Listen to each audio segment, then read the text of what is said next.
Java structure అంటే Java programme ని ఎలా రాస్తామో అది ఫార్మాట్ లో చెప్పేదాన్ని జావా స్ట్రక్చర్ అంటారు. సో ఇందులో ఫస్ట్ వన్ ఏంటి అంటే డాక్యుమెంటేషన్ సెక్షన్, సెకండ్ వన్ ఏంటంటే package statements, third one import statements, fourth one interface statements, fifth one class definition and fifth last one main method. Okay కదా. So first చూడండి documentation section. Documentation section ఏంటి అంటే it is nothing but ఈ section suggested అంట. Suggested అంటే meaning ఏంటంటే వెంటనే ఏం చేస్తారు, అది సి ప్రోగ్రామ్ అయితే హ్యాష్ ఇంక్లూడ్ అని పెడతారు, జావా ప్రోగ్రామ్ అయితే క్లాస్ అని చెప్పి వేరియబుల్ డిక్లరేషన్ చేస్తారు. బట్ యాక్చువల్గా యాజ్ పర్ రూల్ ఫాలో అవ్వాలి అంటే ఫస్ట్ మనం ఏం చేయాలి అంటే ఆ ప్రోగ్రామ్ దేనికి సంబంధించి దానికి సంబంధించిన రూల్స్ రాయాలి. రూల్స్ అంటే మీనింగ్ అంటే సపోజ్ మీరు ఎడిషన్ ప్రోగ్రామ్ రాస్తారు అనుకోండి, so this is a program for addition అని రాస్తారు. సో నెక్స్ట్ ఏం చేస్తారు, ఇన్ కేస్ మీరు రియల్ టైంలో కనుక అప్లికేషన్స్ డెవలప్ చేస్తూ ఉంటే కనుక అది ఏ టైంలో మీరు రాసే ప్రోగ్రామ్ ఏదైతే ఉందో ఆ ప్రోగ్రామ్ అనే దాన్ని మీరు ఏ టైంలో ఇంప్లిమెంట్ చేస్తున్నారు, ఆ కంపెనీ పేరేంటి, ఈ డీటెయిల్స్ అన్నీ కూడా ముందుగా మీరు ప్రోగ్రామ్ రాసే ముందు మెన్షన్ చేయాలి. అలా మెన్షన్ చేసే సెక్షన్ ఏమని పిలుస్తాం అంటే డాక్యుమెంటేషన్ సెక్షన్ అని పిలుస్తాం. ఓకేనా. మరి అలా మెన్షన్ చేస్తారు అంటే మెయిన్ ఏంటంటే యాజ్ పర్ రూల్ ఇది కోడింగ్ అయితే కాదు కదా. ఇప్పుడు మీరు రాసే ప్రోగ్రామ్ ఏదైతే ఉందో అది ఎడిషన్ అని చెప్పడం, లేదు అంటే ఆ ప్రోగ్రామ్ అనేది ఏదైతే ఉందో అది పర్టికులర్ టైంలో ఇంప్లిమెంట్ చేస్తాం అని చెప్పడం, లేదు ఆ ప్రోగ్రామ్ ఎవరు రాస్తారో ఆధార్ నేమ్ మెన్షన్ చేయడం, ఆ కంపెనీ పేరు ఏదైతే కంపెనీలో మీరు వర్క్ చేస్తున్నారో కంపెనీ పేరు మెన్షన్ చేయడం, అవన్నీ కోడింగ్ పార్ట్ కాదు. జస్ట్ ఆ ప్రోగ్రామ్ సంబంధించిన డీటెయిల్స్ అన్ని రాస్తాం. మరి ఎగ్జిక్యూషన్ టైంలో అవి ఎగ్జిక్యూట్ అవ్వాలి అంటే అవి ఎగ్జిక్యూట్ అవ్వకూడదు.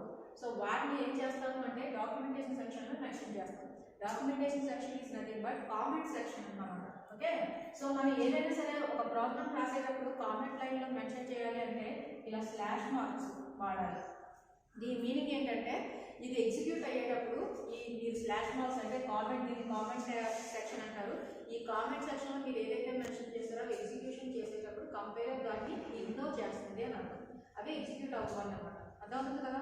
మీరు చేసే కామెంట్ ఏదైతే ఉందో అంటే డాక్యుమెంటేషన్ సెక్షన్ మీరు ఏదైతే మెన్షన్ చేస్తున్నారో అది సింగిల్ లైన్ అయితే కనుక ఇలా డబల్ స్లాష్ మార్క్ టైప్ చేసి దానికి సంబంధించిన కామెంట్ ఏదైతే మీరు మెన్షన్ చేయాలనుకుంటారో అది రాసిస్తారు. అంటే for example this is a program for addition, అది సింగిల్ లైన్ కాబట్టి ఏం చేస్తాం, జస్ట్ దాని ఫ్రంట్ స్లాషెస్ వాడి డబుల్ స్లాషెస్ వాడి పెడతాం. ఇది సింగిల్ లైన్ కామెంట్ అంటాం. ఓకేనా.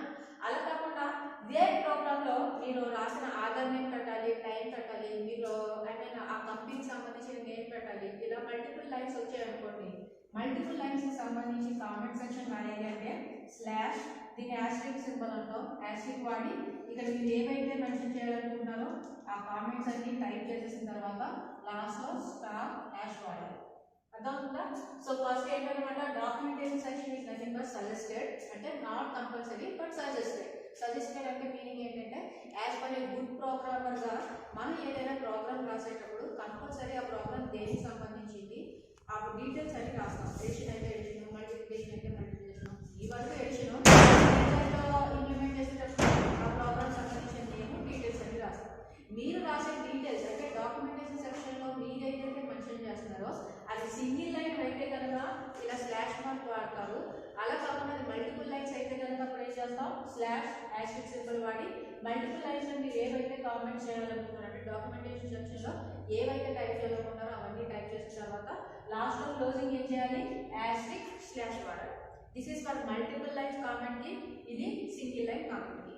ఓవరాల్ గా డాక్యుమెంటేషన్ సెక్షన్ లో ఏం చేస్తామంటే ఏం చేస్తాం, మనం ఏదైతే ప్రోగ్రామ్ రాస్తామో ఆ ప్రోగ్రామ్ సంబంధించిన డీటెయిల్స్ అన్ని రాయడానికి యూజ్ చేసే సెక్షన్ డాక్యుమెంటేషన్ సెక్షన్ అంటారు. దీన్నే కామెంట్స్ అంటారు. ఓకే కదా. సో ఏదైనా కామెంట్స్ రాయాలనుకుంటే డాక్యుమెంటేషన్ సెక్షన్ లో పెడతాం. కామెంట్స్ అంటే ఏంటంటే ప్రోగ్రామ్ సంబంధించిన డీటెయిల్స్ మెన్షన్ చేయడం. సో ఆ డీటెయిల్స్ మెన్షన్ చేసేటప్పుడు సింగిల్ లైన్ అయితే స్లాష్ మార్క్ డబుల్ స్లాష్ వాడతారు అండ్ ఫ్రంట్ స్లాష్ అన్నమాట. ఓకే. నెక్స్ట్ అదే మల్టిపుల్ లైన్స్ అయితే కనుక స్లాష్ యాస్ట్రిక్ మల్టిపుల్ లైన్స్ ని టైప్ చేసిన తర్వాత ఎండింగ్ ఏం చేయాలి, asterisk slash. This is nothing but documentation section. ఇక నెక్స్ట్ వన్ ఏంటి అంటే ప్యాకేజ్ స్టేట్మెంట్స్. ఓకే. ఇక జావాలో మనకి ప్యాకేజెస్ ఉంటాయి. ప్యాకేజెస్ అంటే మీనింగ్ ఏంటంటే జావా బేసిక్ కాన్సెప్ట్ చెప్పుకున్నప్పుడే జావాలో ఇన్హెరిటెన్స్ కాన్సెప్ట్ ఉంది అని చెప్పుకున్నాం. ఒక ప్రోగ్రామ్ లో ఉన్న కోడింగ్ అంటే ప్రోగ్రామ్ ఒక క్లాస్ లో ఉన్న కోడింగ్ అదర్ క్లాస్ లో కావచ్చు, లేదు అంటే ఒక ప్రోగ్రామ్ లో ఉన్న కోడింగ్ అదర్ ప్రోగ్రామ్ లో కావచ్చు అని. ఒక ప్రోగ్రామ్ లో ఉన్న కోడింగ్ అదర్ ప్రోగ్రామ్ లో యూజ్ చేసుకుంటున్నాము అంటే ఎలా యూజ్ చేసుకుంటామంటే ఆ ప్రోగ్రామ్ వన్స్ ఆ ప్యాకేజ్లో క్రియేట్ చేసుకున్న తర్వాత వేరే ప్రోగ్రామ్లోకి అవసరం అవుతుంది అనుకోండి, అప్పుడు మనం ఏదైతే ప్యాకేజ్లో క్రియేట్ చేసామో జస్ట్ ఆ ప్యాకేజ్ నేమ్ని అదర్ ప్యాకేజ్లో మెన్షన్ చేస్తే చాలు, ఆటోమేటిక్గా మీరు ఎక్కడైతే ఏ ప్యాకేజ్ అయితే మెన్షన్ చేస్తారో దాంట్లో ఉన్న కోడింగ్ అంతా అదర్ ప్యాకేజ్కి అదర్ ప్రోగ్రామ్లోకి వస్తుంది.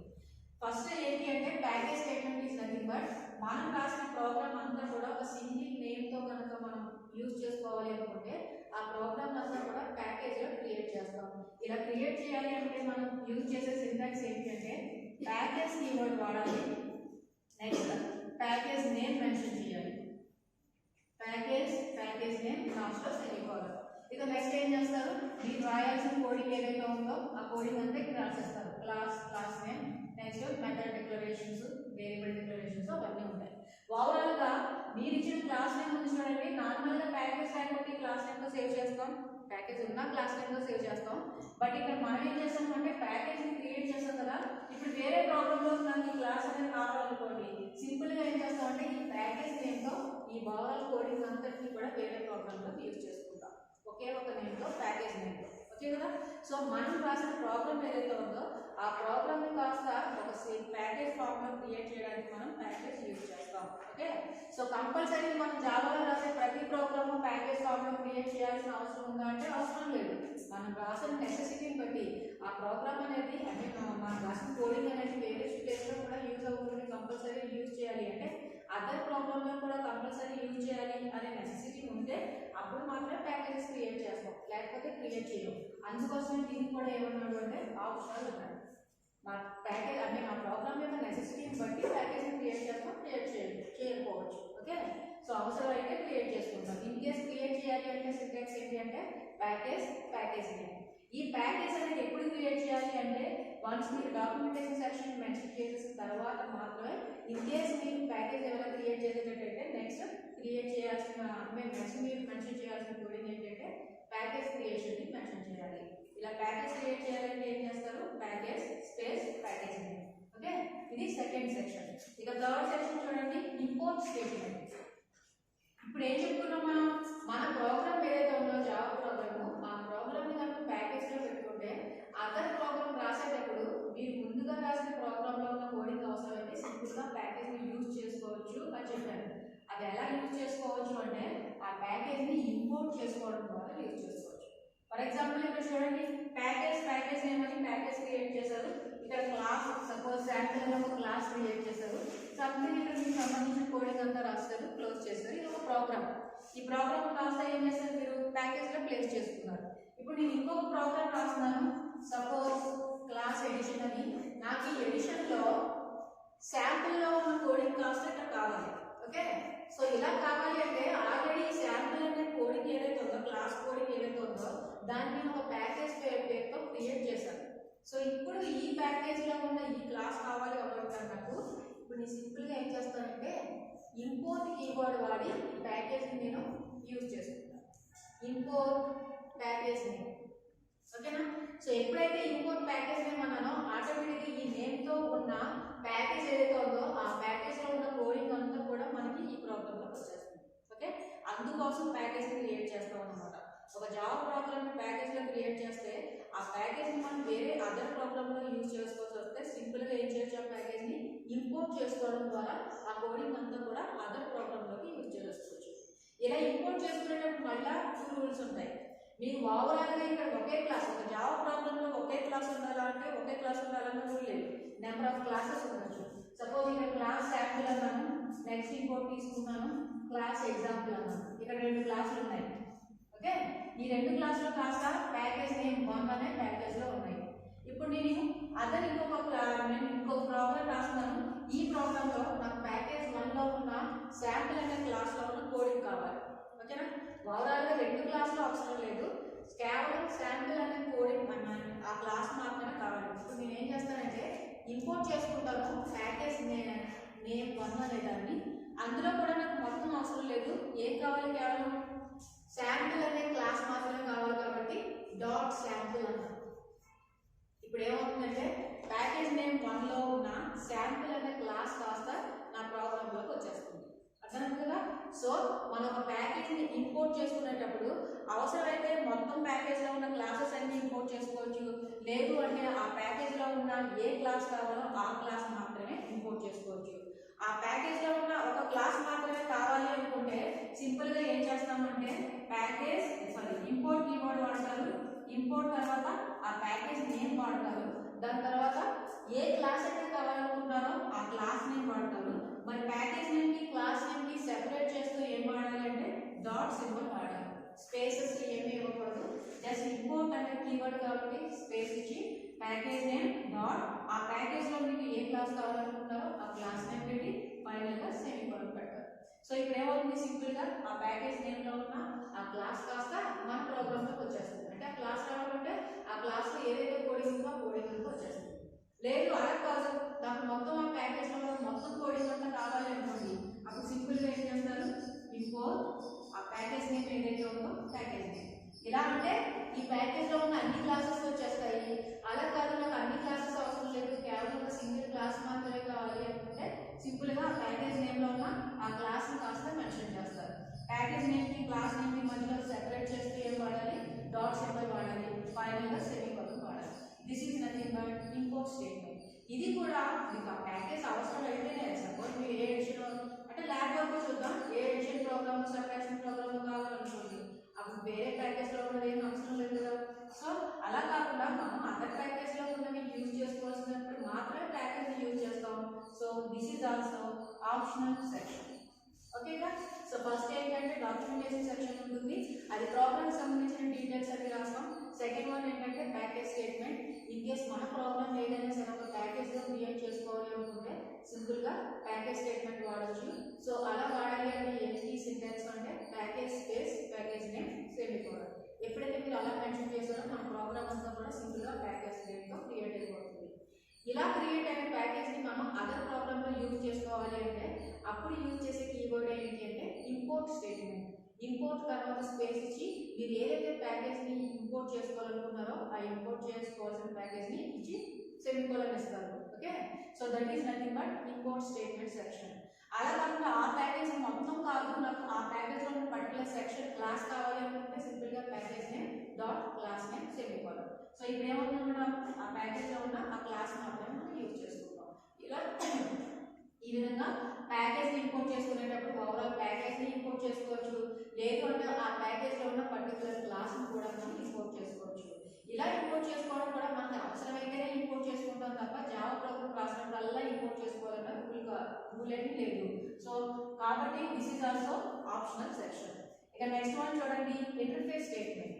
ఇక ఇంటర్ఫేస్ స్టేట్మెంట్ ఏంటి అంటే మనం జావాలో ఇంటర్ఫేసెస్ ని కూడా క్రియేట్ చేయొచ్చు. మీరు బేసిక్ కాన్సెప్ట్స్ నేర్చుకునేటప్పుడే విన్నారు Java does not support multiple inheritance.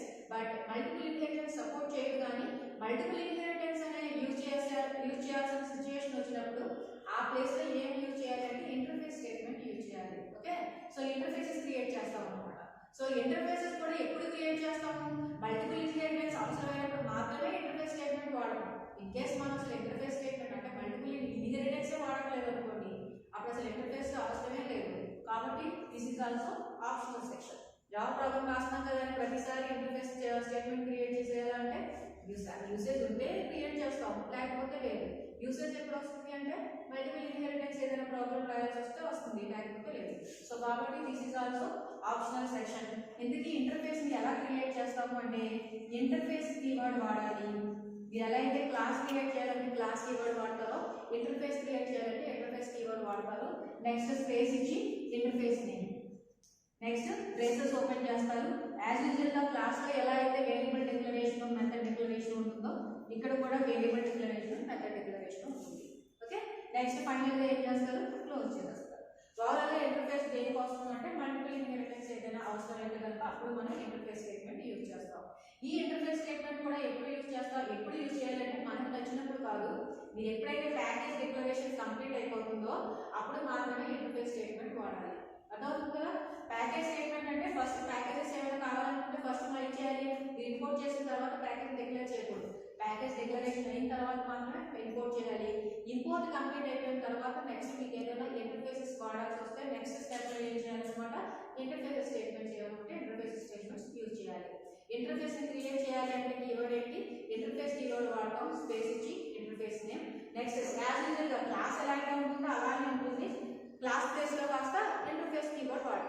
Traces open చేస్తారు, variable declaration, method declaration, final గా క్లోజ్ చేస్తారు. ఇంటర్ఫేస్ ఎప్పుడు వాడతామంటే ఇంటర్ఫేస్ ని మల్టిపుల్ ఇన్హెరిటెన్స్ యూజ్ చేయాల్సిన అవసరం వచ్చినప్పుడు మాత్రమే యూజ్ చేస్తాం. అంతేగాని ప్రోగ్రామ్ జావా ప్రోగ్రామ్ అసలు ప్రతిసారి ఇంటర్ఫేస్ రాయాల్సిన అవసరం లేదు. So this is also optional part. ఇక నెక్స్ట్ వన్ చూడండి, class definition. This is essential part. ఒక జావా ప్రోగ్రామ్ రాస్తున్నాను అంటే కంపల్సరీ మీరు దేంతో స్టార్ట్ చేయాలంటే క్లాస్ తో మాత్రమే స్టార్ట్ చేయాలి. క్లాస్ లేకుండా జావా ప్రోగ్రామ్ రాయలేదు. సో క్లాస్ ని క్రియేట్ చేయాలి అంటే ఏం చేయాలన్నమాట, క్లాస్ నేమ్, క్లాస్ నేమ్, లోపల ఏముంటాయి, వేరియబుల్ డిక్లరేషన్, మెథడ్ డిక్లరేషన్ ఉంటుంది. So class is nothing but a collection of variables and methods. Java program రాయాలంటే కంపల్సరీ క్లాస్ ని డిక్లేర్ చేయాల్సిందే. So class is an essential part. Once class రాసేసాము అంటే next ఏం చేయాలి, కంపల్సరీ మెయిన్ మెథడ్ రాయాలి. ప్రతి ప్రోగ్రామింగ్ లాంగ్వేజ్ కి మెయిన్ మెథడ్ అనేది కంపల్సరీ. ఎందుకోసం మెయిన్ మెథడ్ అనేది కంపల్సరీ అంటే ప్రోగ్రామ్ ఎగ్జిక్యూషన్ అనేది ఎక్కడి నుంచి స్టార్ట్ అవుతుంది, మెయిన్ మెథడ్ నుంచే స్టార్ట్ అవుతుంది. ఈ మెయిన్ మెథడే మన ప్రోగ్రామ్ లో ఉన్న మెథడ్స్ ఏమున్నాయి, వేరియబుల్స్ ఏమున్నాయి, ఆబ్జెక్ట్స్ ని కాల్ చేయడం కానీ, మెథడ్స్ ని కాల్ చేయడం కానీ, ఓవరాల్ గా స్టార్టింగ్ అంతా కూడా జరగాలి అంటే ఎగ్జిక్యూషన్ అంతా కూడా జరగాలి అంటే ఎక్కడి నుంచి స్టార్ట్ అవుతుందంటే మెయిన్ మెథడ్ నుంచే స్టార్ట్ అవుతుంది. సో క్లాస్ ఎంత ఇంపార్టెంటో అలానే మెయిన్ మెథడ్ కూడా అంతే important.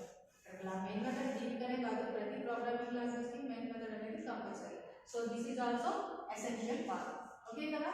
So first documentation section. ఒక జావా ప్రోగ్రామ్ రాస్తున్నాము అంటే దాని యొక్క స్ట్రక్చర్ అంటే ఏమేమి, స్ట్రక్చర్ అంటే ఏంటి, ఈ సబ్జెక్ట్స్ అంటే ఏమేమి రూల్స్ ఫాలో అవుతూ ప్రోగ్రామ్ రాయాలి. ఫస్ట్ ఏం రాయాలన్నమాట, డాక్యుమెంటేషన్ సెక్షన్ ఉంటుంది. దిస్ ఈజ్ సజెస్టెడ్, కంపల్సరీ కాదు ఐ మీన్ ఆప్షనల్ కాదు, సజెస్టెడ్. అంటే ఏంటంటే ఒక గుడ్ ప్రోగ్రామర్ గా ఏం చేస్తామంటే ఒక మంచి హ్యాబిట్ ఏంటి అంటే ఒక ప్రోగ్రామ్ రాస్తామంటే ప్రోగ్రామ్ సంబంధించిన డీటెయిల్స్ అనేవి కంపల్సరీ ఆ డాక్యుమెంటేషన్ సెక్షన్ లో మెన్షన్ చేయాలి. సో అలా మెన్షన్ చేయాలి అంటే దానికోసం మనం ఏం వాడతామంటే స్లాషెస్ వాడతాం. This is for single line comment and slash hash slash వాడతాం. This is for double line comment. Okay, అది multiple lines comment, not double line, multiple lines comment. Next one package statement. In case ఎవరైనా package create చేయాలనుకుంటే package statement వాడతాం. అలా create చేయాలంటే syntax ఏంటంటే package space package name semicolon. అలా create చేసిన package ని ఏదైనా ప్రోగ్రామ్ లోకి కావాలి అనుకుంటే అప్పుడు మనం ఇంపోర్ట్ చేసుకోవచ్చు. So that is nothing but import statement. But package compulsory create చేసేయాలంటే అవసరమైతేనే క్రియేట్ చేస్తాం, లేకపోతే లేదు. కాబట్టి ప్యాకేజ్ స్టేట్మెంట్ ఆప్షనల్. ఇంపోర్ట్ చేసుకోవడం కూడా మనకు అదర్ ప్రోగ్రామ్ లో అవసరం అయితే ఇంపోర్ట్ చేసుకుంటాం, లేకపోతే లేదు. So this is also optional. Next ఏంటంటే ఇంటర్ఫేస్ స్టేట్మెంట్. మన ప్రోగ్రామ్ లో ఏమైనా ఇంటర్ఫేసెస్ క్రియేట్ చేయాలనుకుంటే ఇంటర్ఫేస్ క్రియేట్ చేయొచ్చు. బట్ జావా ప్రోగ్రామ్ రాస్తున్నాం కదా ప్రతిసారి ఇంటర్ఫేస్ క్రియేట్ చేయాలన్న రూల్ లేదు. So this is also optional. మరి జావా ప్రోగ్రామ్ రాస్తున్నామంటే కంపల్సరీ ఏం చేయాలి, క్లాస్ మాత్రం కంపల్సరీ చేయాలి. So this is essential.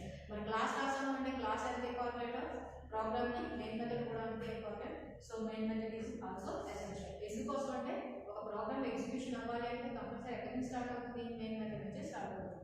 So main method ఏముంటాయి, మెథడ్ డిక్లరేషన్స్ అవి ఉంటాయి. Okay, method declaration, object declaration, calling, వీటికి సంబంధించినవన్నీ కూడా ఎక్కడ మెన్షన్ చేస్తాం, మెయిన్ మెథడ్ మెన్షన్ చేస్తాం. This is nothing but structure of A Java.